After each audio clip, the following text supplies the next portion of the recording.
Assalamualaikum and very good morning to all of you dear students. Hope you are very well and you are most welcome to my YouTube channel Ishfaq's Physics Concept Classes where you enjoy learning the concepts of physics in a more simple way. तो आज मैं आपके लिए एक और lecture लेके आ रहा हूँ for the class 11th in the playlist of the mechanical properties of solids and here we go for the lecture. So dear students, आज जो हमारा लेक्चर रहने वाला है that will be the last lecture of this playlist. यानी कि chapter number 9 का जो आखिरी लेक्चर है वो आज हम यहां पर शुरू करने जा रहे हैं and it will be based on the elastic potential energy.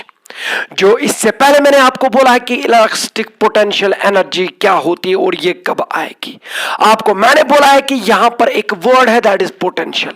Potential का मतलब स्टोर, और एनर्जी कब स्टोर होती है जब वर्क करी जाए, और वर्क किसके अगेंस्ट करी जाए, जब वर्क अगेंस्ट कंजर्वेटिव फोर्स करी जाए वही वर्क स्टोर होती है इन the form of the potential energy.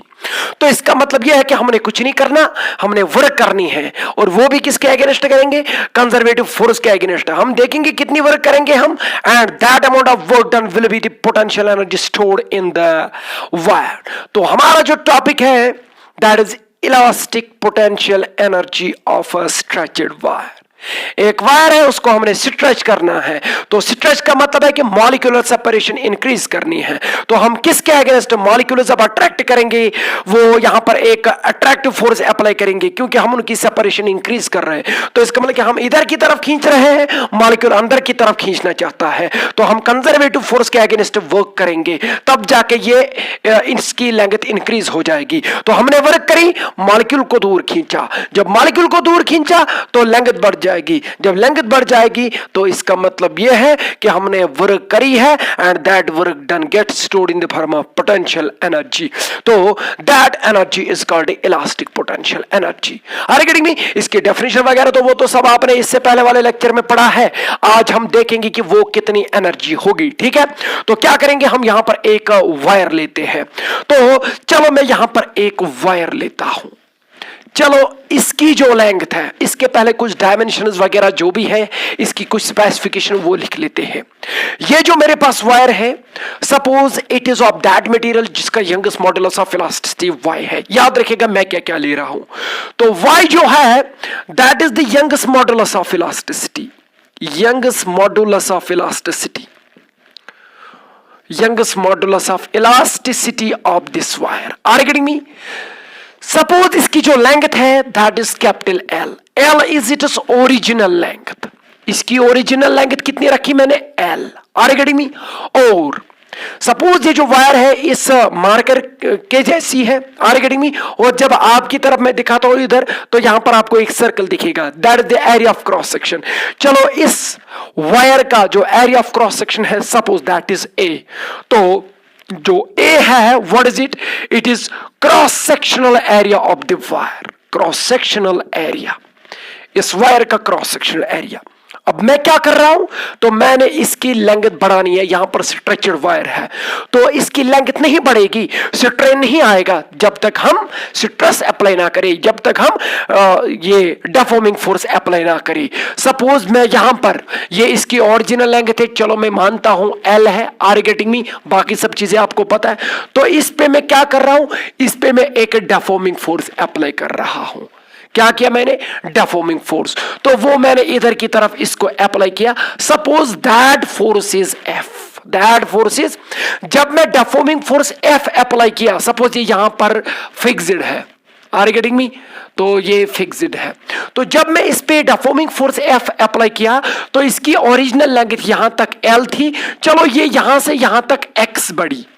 Are you getting me?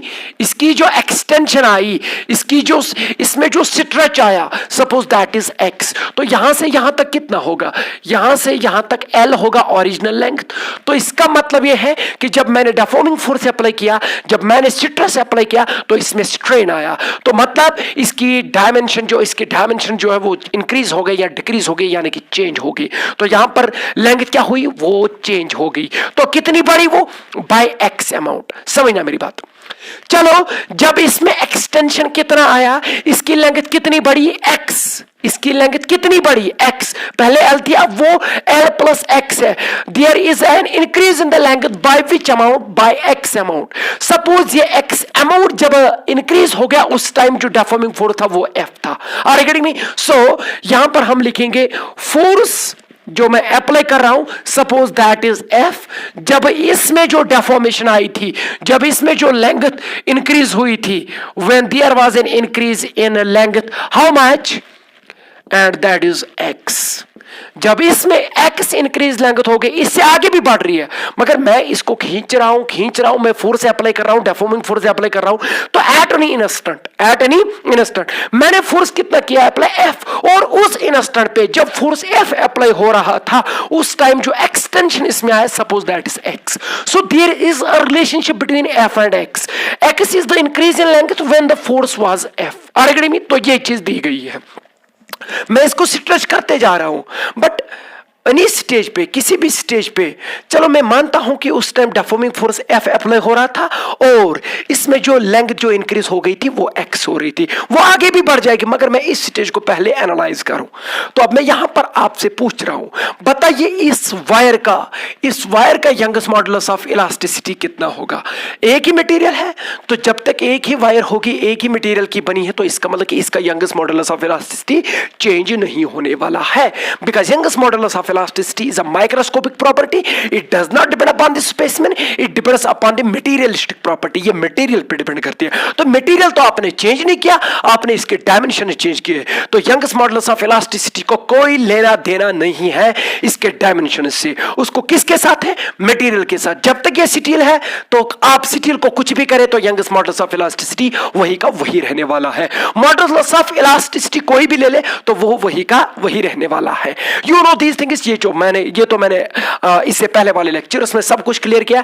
तो आज तो एंड चल रहा है इसका, तो ये चीजें आपको परेशान नहीं करनी चाहिए. ठीक है, चलो ठीक है.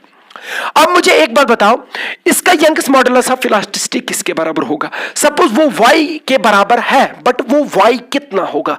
तो आपको पता है यंगस्ट मॉडुलस ऑफ इलास्टिसिटी कुछ नहीं होता if it is FL by A delta L. Are you getting me? यानी कि force divide by area, stress by strain. तो जब उसको इवैल्यूएट करते हैं, तो that comes out to be FL by A delta X. सो बताइए कितना फोर्स अप्लाई हो रहा है? F. तो कितने एरिया पे? Area of cross section A. तो कितनी ओरिजिनल लेंथ थी? L. तो डेल्टा X यानी कि इंक्रीज कितनी लेंथ हुई? X, small x. Are you getting me? यही तो रिलेशन है ना. तो इस फोर्स पे जो इसमें एक्सटेंशन है वो x है. तो मैं इस फोर्स को निकालना चाहता हूं कि जब ये डेफॉर्मेशन इसमें एक्स्ट्रा x आई, तो उस टाइम ये फोर्स कितना था, तो वो मैं निकाल दूंगा from this relation. Are you getting me? तो जब आप यहां पर देखेंगे, तो it comes out to be, ये जो f है, तो जब हम इसको रीअरेंज करेंगे, वो will get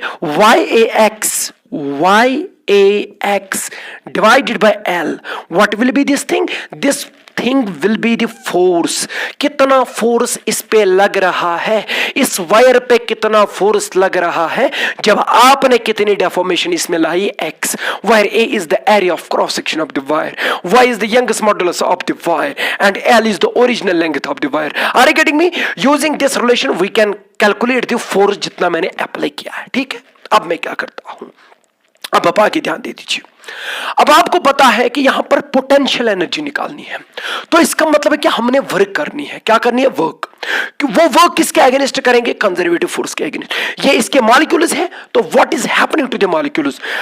molecular separation, is that increasing और not? Yes, that is clearly increasing. Are you getting me? तो मॉलिक्यूलर सेपरेशन इंक्रीज हो रही है. तो मॉलिक्यूल्स के बीच में जो मॉलिक्यूल्स की जो इंटरनल टेंडेंसी है, वो क्या है? वो ये चाहते हैं कि हम क्लोज आ जाए. क्या है? क्लोज आ जाए. तो इलेक्ट्रोस्टैटिक फोर्स किधर की तरफ है? ऐसे. और आप कैसे खींच रहे हैं इन मॉलिक्यूल को? आगे की ओर. Are you getting me? तो अंदर क्या लग रहा है? Electrostatic force. और बाहर क्या लग रहा है? एक्सटर्नल फोर्स, यानी कि डेफॉर्मिंग फोर्स. तो आप किसके अगेंस्ट फोर्स अप्लाई कर रहे हैं? कंजर्वेटिव के फोर्स के अगेंस्ट आप फोर्स अप्लाई कर रहे हैं. और वो कौन करता है? वर्क फोर्स करता है. तो इसका मतलब कि ये फोर्स जो है, इट इज एक्सटर्नल फोर्स. क्या है ये? एक्सटर्नल फोर्स है कि नहीं है?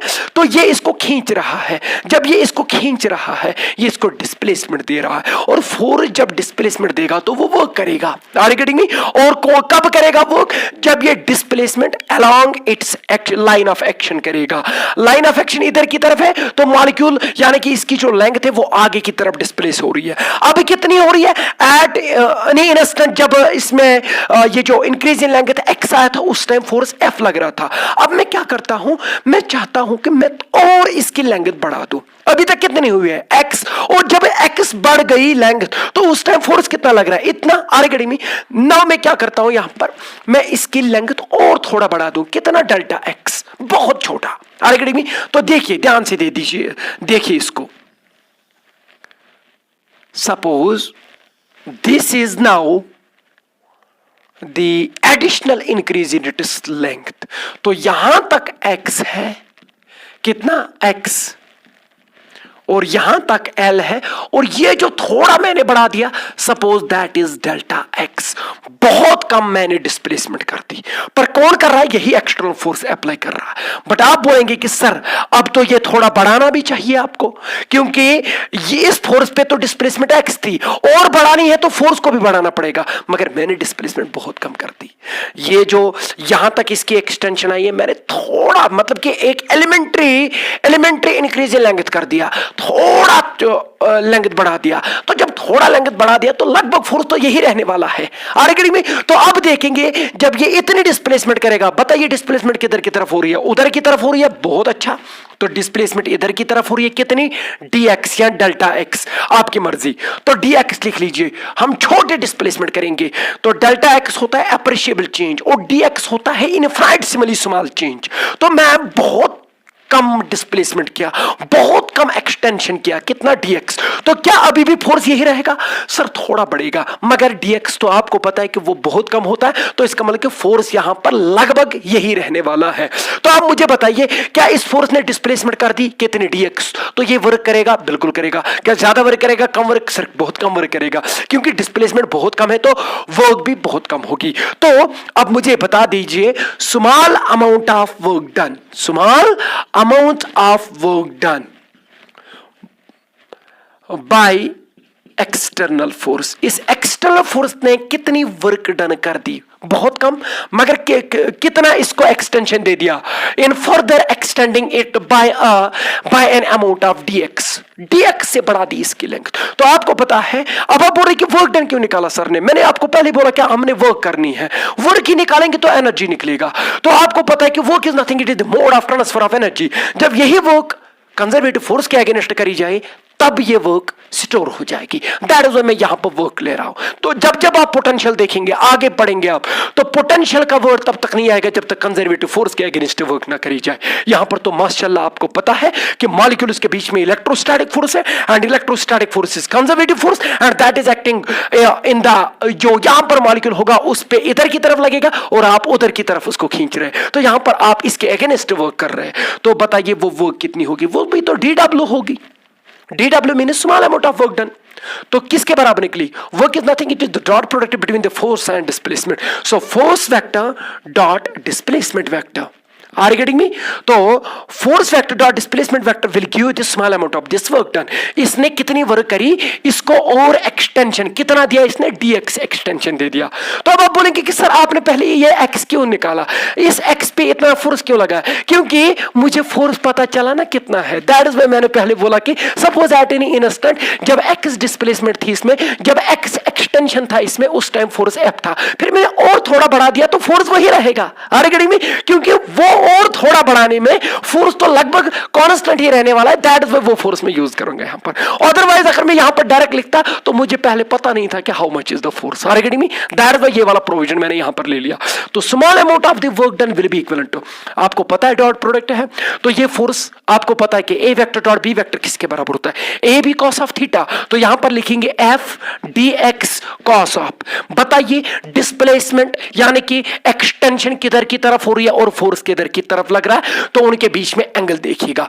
तो आपको पता है फोर्स बाहर की तरफ लग रहा है और एक्सटेंशन dx भी उधर ही की तरफ है, तो दोनों वेक्टर उधर ही की तरफ है। तो what is the angle between them? 0 degree, so it will be 0 degree. How much is cos 0? It is totally 1, so it will be 1।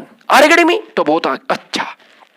तो small amount of work done will be equal to F मतलब कि magnitude of the force. Sir वो तो वही रहने वाला है क्योंकि आपने थोड़ी बहुत इसकी एक्सटेंशन बढ़ा दी, इसकी एक्सटेंशन कर दी, तो फोर्स तो वही रहेगा जो एक्स पे था। एक्स को थोड़ा बढ़ा दिया तो उससे क्या फर्क पड़ेगा, जो एक्स पे फोर्स था वही एक्स प्लस डी एक्स पे फोर्स पड़ेगा, कम से कम वही पड़ेगा, अप्रोक्सीमेटली वही होगा। तो कितना फोर्स है वो, Y A X by L, Y A X by L. Are getting me? ये मैंने फोर्स यहां पर रखा था। तो dx, तो displacement is dx। Are getting me? ये मैंने वर्क निकाली। बता दीजिए कितनी डिस्प्लेसमेंट या कितनी एक्सटेंशन के लिए, फॉर द एक्सटेंशन dx। मगर मैं ये नहीं कह रहा हूं, मुझे total amount of work done चाहिए। जब मैं इसकी लेंथ यहां से देखेगा इधर, इसकी लेंथ इतनी बढ़ा दूं, तो अगर यहां पर इसकी ओरिजिनल लेंथ l है, यहां तक इसकी ओरिजिनल लेंथ l है, यहां से यहां तक मैंने इसकी लेंथ स्मॉल l बढ़ानी है। Are you getting me? तो बताइए यहां पर कितनी मैंने बढ़ा दी, 0, और यहां पर कितनी मैंने बढ़ा दी, l, स्मॉल l। तो कैपिटल L तो original length. Are you getting me? तो मुझे बता दीजिए यहां पर जो मैंने ये डिस्प्लेसमेंट कर दी, इसमें ये जो मैंने इसमें एक्सटेंशन लाया, कितना लाना है, 0 से लेके l तक। मैंने dx के लिए, dx एक्सटेंशन के लिए वर्क डन निकाली, मुझे 0 से लेके l तक जब मैं इसकी लेंथ कितनी बढ़ा दूं, l, small l, increase in the length.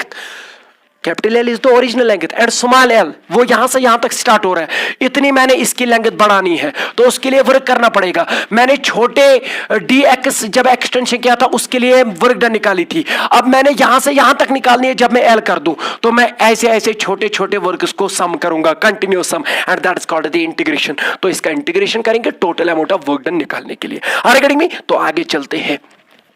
तो यहां पर देखिए, अब यहां पर मैं क्या करता हूं, total amount of work done. So यहां पर मैं लिखता हूं, ये था small amount of work done, अब मैं लिखता हूं total amount of work done, amount of work done in increasing the length. इसकी जो लेंथ है वो मैंने बढ़ानी है, इंक्रीज करनी है। कहां से कहां तक, 0 से लेके l तक। In increasing the length from 0 to l, small l। Are you getting me?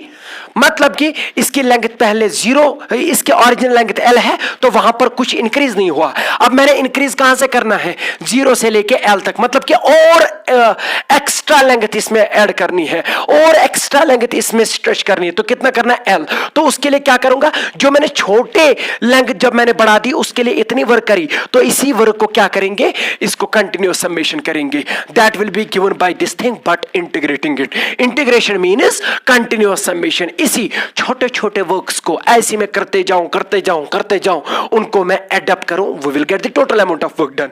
तो that is called continuous summation. तो dw इधर है, तो इधर y(a)x by l dx है, इसकी क्या करनी, इंटीग्रेशन। तो वो क्या होगी, जब मैं यहां पे रहूंगा, जब मैं डिस्प्लेसमेंट ही नहीं करूंगा, जब मैं इसकी लेंथ नहीं बढ़ाऊंगा, 0 लेंथ बढ़ रही है, लेंथ इसकी ओरिजिनल l है, मगर जब 0 होगी तो इसका मतलब कि मैंने एक्सटेंशन नहीं दिया, तो उस टाइम मैंने वर्क ही नहीं करी। तो जब वर्क 0 से लेके w तक करनी है, यानी कि जब मैं यहां से यहां तक बढ़ा दूं इसकी लेंथ, चलो उसके लिए मुझे कितनी वर्क करनी पड़ रही है, w। और जब मैं 0 वर्क कर रहा हूं तो बताइए इसकी जो लेंथ होगी, इंक्रीज इन लेंथ, वो कितना होगा, 0। तो dx is the increase in length, वो 0 से लेके कहां तक करनी है मुझे, स्मॉल l से, क्योंकि यहां से यहां तक इसकी लेंथ बढ़ानी है, स्मॉल l तक। Are you getting me? बहुत अच्छा। अब मुझे बताइए dw की इंटीग्रेशन क्या है, w। Are you getting me? और w लिखेंगे इधर, तो इधर अपर लिमिट्स और फिर लोअर लिमिट्स। तो y constant, a constant, l constant बाहर निकल के आ जाएगा, ya डिवाइड बाय l बाहर आ जाएगा। तो इंटीग्रेशन किसकी होगी, x की इंटीग्रेशन होगी with respect to x from 0 to small l। ये स्मॉल l समझ में आया क्या है, it is the increase in the length, it is not its length, it is increase in length, original length being capital l। Are you getting me? तो बता दीजिए, तो ये होगा w minus 0 and that will be w. Are you getting me? Total amount of work done in increasing its length from 0 to l, in increasing its length by small l, वो चीज मैं बोलता हूं। तो y(a)x बाहर आ जाएगा, बहुत अच्छा, Y A by capital L. तो एक्स की इंटीग्रेशन क्या होगी, एक्स स्क्वायर बाई 2, क्योंकि एक्स रेज पावर एन की इंटीग्रेशन होती है X raise power N plus 1 divide by N plus 1। तो यहां पर पावर जो है दैट इज 1, तो it will be x square by 2। Are getting me? तो x square by 2, are getting me? ये एक्स की इंटीग्रेशन होगी। तो लिमिट कहां से कहां तक लग जाएगा, तो पहले अपर लिमिट लग जाएगा फिर लोअर लिमिट लग जाएगा। तो total amount of work done किसके बराबर निकलेगा, Y A by capital L. तो पहले अपर लिमिट लगेगा, तो एक्स स्क्वायर है तो ये बनेगा स्मॉल एल स्क्वायर बाई 2, फिर लोअर लिमिट लगेगा 0 square by 2। Are getting me? तो 0 स्क्वायर हो गया 0, तो ये गयो। तो इसका मतलब कि total amount of work done in increasing its length by small L. Small L amount से जब मैंने इसकी लेंथ बढ़ानी है तो बताइए कितनी वर्क निकलेगी। मुझे लगता है that will be Y A small L square by 2L। Are you getting me? This is the amount of work done. This is the amount of work done against the conservative force when you are going to increase its length by small l. तो small L is what, it is increase in length. तो वो यहां पर value दे दीजिए, बाकी तो सब आपको पता है। These are its initial conditions, Y is its youngest modulus, A is its area of cross section, L is its original length. तो यहां पर एक ही वेरिएबल है, what is that, that is the increase in length. तो कितनी length बढ़ा दी आपने, स्मॉल एल, तो उसका स्क्वायर करिएगा तो यहां पर आपको वर्क निकलेगी। आपने इस एल को बढ़ाने के लिए, इस एल अमाउंट से इसकी लेंथ को बढ़ाने के लिए इतनी वर्क करनी पड़ेगी। ये वर्क क्या होगी, this will be the amount of energy transferred. इतनी आपने एनर्जी ट्रांसफर करी, मगर ये किसके वर्क अगेंस्ट वर्क करी आपने, कंजर्वेटिव फोर्स के अगेंस्ट। तो इसका मतलब कि this amount of work done is going to get stored in the form of potential energy. तो ये यहां पर पोटेंशियल एनर्जी में, पोटेंशियल एनर्जी की सूरत में स्टोर हो जाएगा। तो this amount of work done, this amount of work done, this amount of work done gets stored in the form of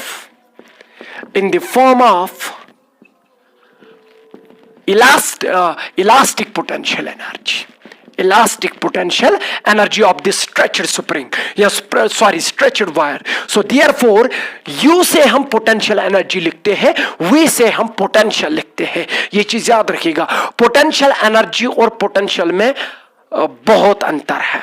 तो U, ये जो वर्क होगी, जितनी वर्क करी आपने वही स्टोर हो जाएगी in the form of potential energy, and U will be equivalent to W, and W is equal to WA L square by 2L। ये होगी energy stored, potential energy stored in the stretched wire. Are getting me? अब यहां पर मैं कुछ और चीजें निकालता हूं, पर मैं एक और रिलेशन निकाल सकता हूं, इन द सेम वे एक और फॉर्मेट निकाल सकता हूं।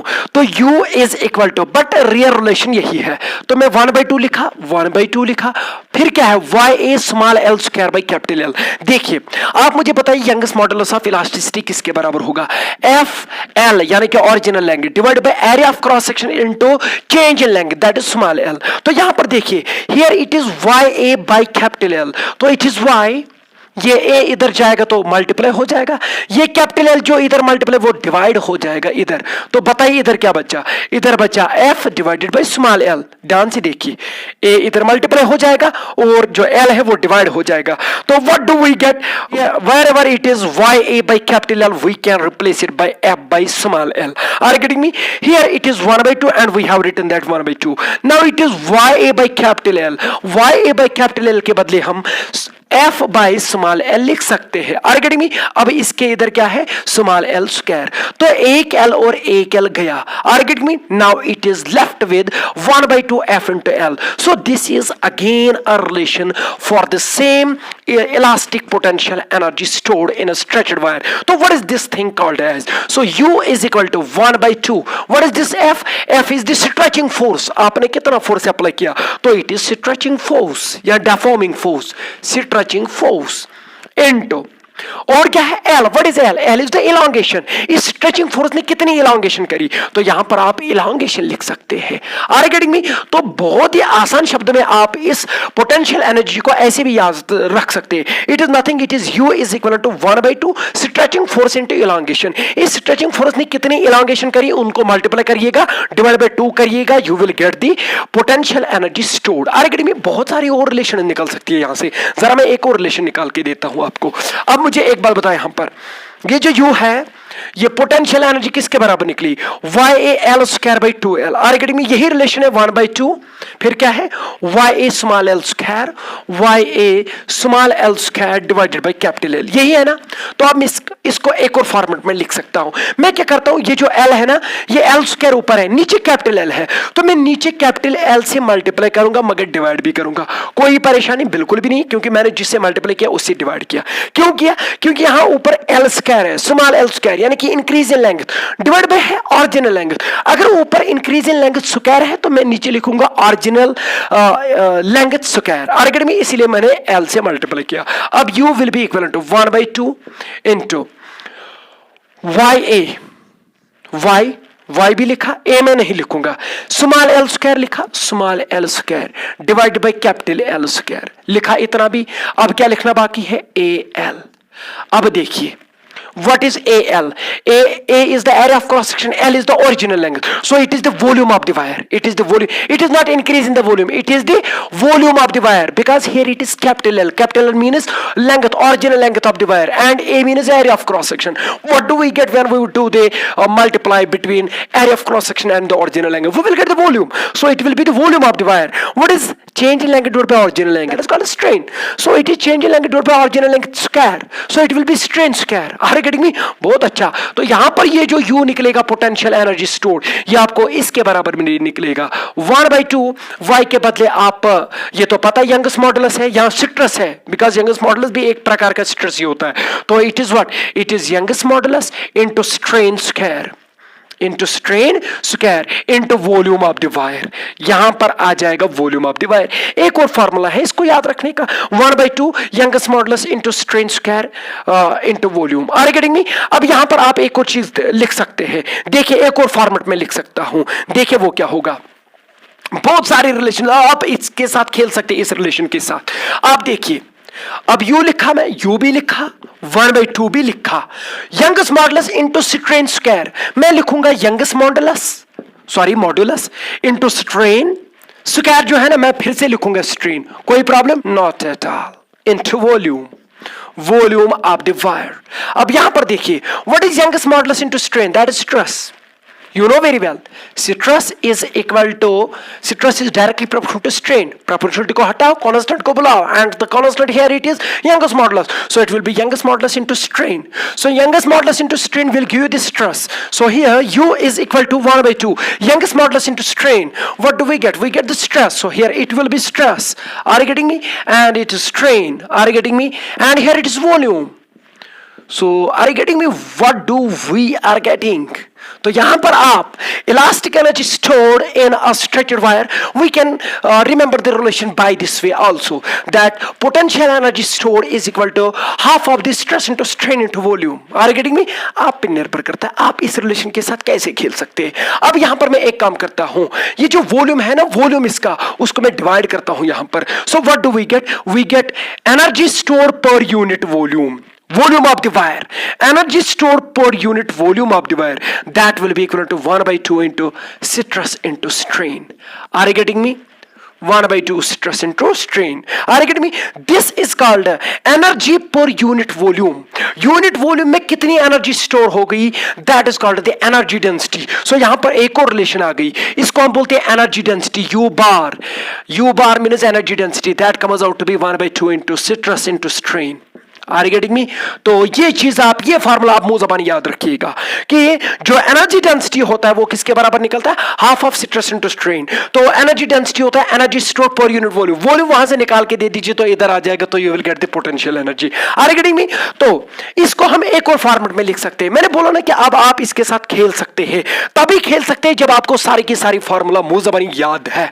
Are you getting me? तो अब यहां देखिए, यहां पर क्या लिख सकता हूं मैं, तो अब आपको पता है कि एनर्जी किसके बराबर निकले, energy stored 1/2 stress 1/2 Young's modulus into strain square into volume. तो वॉल्यूम को डिवाइड करिएगा तो you will get energy density. तो energy density will be equal to 1/2 Young's modulus into strain square. Are you getting me? तो Young's modulus into strain square, volume इधर divide हो गया ना, तो it will be energy density. So what do we get? 1/2 y, it is bar 1/2 y into strain, and that is strain square.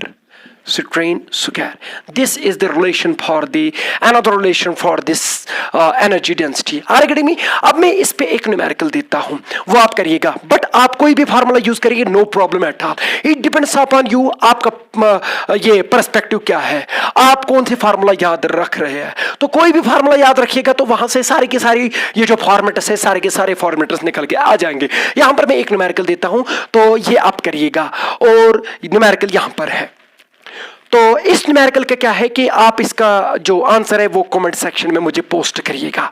आप video को pause करके इस numerical को पढ़ सकते हैं अच्छे से. तो अब मुझे लगता है कि ये जो लेक्चर था, ये आखिरी लेक्चर इस प्लेलिस्ट का था. तो आपको पता है कि इसी के साथ ये जो प्लेलिस्ट है, या chapter number 9 mechanical properties of solids is getting concluded, ये इख्तिताम पजीर को पहुंच रहा है. और दीजिए इशफाक सर को इजाजत. थैंक यू, शुक्रिया.